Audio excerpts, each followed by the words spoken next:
तो भारत ने अपना अब तक का सबसे बड़ा डिफेंस बजट पेश कर दिया है, पर बात सिर्फ इन बड़े बड़े आंकड़ों की नहीं है। ये दरअसल भारत की मिलिट्री स्ट्रैटेजी और भविष्य की तैयारियों को लेकर एक बहुत बड़ा स्टेटमेंट है। चलिए जरा गहराई से देखते हैं कि इसका मतलब क्या है। तो ये है वो नंबर जो सुर्खियां बटोर रहा है। पूरे 7,885 लाख करोड़ रुपए। ये अब तक का सबसे बड़ा डिफेंस बजट है और ये साफ साफ दिखाता है कि भारत अपनी डिफेंस कैपेबिलिटीज को लेकर कितना सीरियस है। लेकिन सवाल ये है कि इतना सारा पैसा आखिर जा कहाँ रहा है और इसके पीछे की असली स्ट्रैटेजी क्या है। यही वो चीज़ है जिसे हम आज समझने की कोशिश करेंगे। अब जरा इस बजट के साइज को समझिए।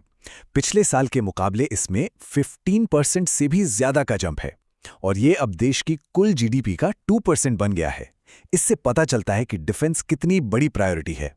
तो फिर सबसे जरूरी सवाल पर आते हैं, ये 7,85,000 करोड़ रुपए बटे कैसे हैं, कहाँ कहाँ खर्च होंगे। चलिए देखते हैं। अच्छा, ये जो चार्ट है ना, ये काफ़ी इंटरेस्टिंग कहानी बताता है। देखिए, बजट का सबसे बड़ा हिस्सा, करीब करीब आधा, तो सोल्जर्स की सैलरी और रोज़ के ऑपरेशनल खर्चों में ही चला जाता है। फिर एक बड़ा चंक जाता है पेंशन में। तो इसका मतलब क्या हुआ? इसका मतलब ये कि जिसे हम असल में आधुनिकीकरण या नए हथियार खरीदना समझते हैं, उसके लिए तो सिर्फ 28% ही बचता है। और हाँ, जो लोग नंबर्स में और गहराई में जाना चाहते हैं, उनके लिए ये टेबल बिल्कुल क्रिस्टल क्लियर है। यहां जिस एक नंबर पर गौर करना है वो है कैपिटल आउटले, यानी पूंजीगत व्यय। इसमें देखिए, करीब 22% का जबरदस्त उछाल है और यही वो पैसा है जिससे हमारी आर्म्ड फोर्सेस को मॉडर्नाइज किया जाएगा। तो चलिए इसी कैपिटल आउटले पर फोकस करते हैं। यही वो हिस्सा है बजट का जो इंडियन आर्म्ड फोर्सेस के लिए एक रियल गेम चेंजर हो सकता है, उन्हें फ्यूचर रेडी बनाने वाला पैसा। तो ये कैपिटल एक्विजिशन सुनने में बड़ा भारी शब्द लगता है, पर इसका मतलब क्या है? इसका मतलब है अगली पीढ़ी के fighter jets, advanced weapon systems, नए नए वॉरशिप्स और सबमरीन्स, और हाँ, ड्रोन्स और यूएवीज भी। और एक बहुत ही जरूरी चीज, चीन बॉर्डर पर मजबूत इंफ्रास्ट्रक्चर। सही मायनों में ये एक भविष्य की फौज बनाने का पूरा ब्लूप्रिंट है। लेकिन रुकिए, इस बजट की कहानी सिर्फ मॉडर्नाइजेशन पर ही खत्म नहीं होती। इसके पीछे एक और बहुत बड़ी स्ट्रैटेजी काम कर रही है और वो है आत्मनिर्भरता, मतलब देश में ही डिफेंस का सामान बनाना। और ये नंबर इस पूरी स्ट्रैटेजी का सबसे बड़ा सबूत है, 75%।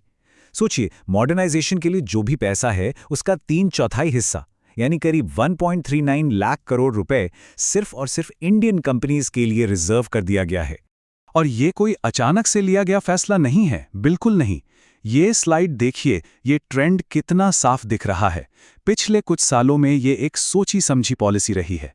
जहां 2020-21 में ये सिर्फ 40% था, वो आज बढ़कर 75% तक पहुंच गया है। ये एक जबरदस्त स्ट्रेटेजिक शिफ्ट है। और मजे की बात यह है कि इसके रिजल्ट्स भी अब दिखने लगे हैं। ये जो पार्लियामेंट्री रिपोर्ट है, इसके आंकड़े खुद बता रहे हैं कि डिफेंस प्रोडक्शन बढ़ रहा है, एक्सपोर्ट्स में भी इजाफा हो रहा है। और तो और, देश में सैकड़ों नए नए स्टार्टअप्स और एमएसएमईज भी इस सेक्टर में उतर रहे हैं। और ये बात सिर्फ सरकारी रिपोर्ट नहीं कह रही। इकोनॉमिक टाइम्स का ये कोड देखिए, ये भी यही बात कंफर्म करता है। भारत का डिफेंस एक्सपोर्ट एक नए रिकॉर्ड लेवल पर है।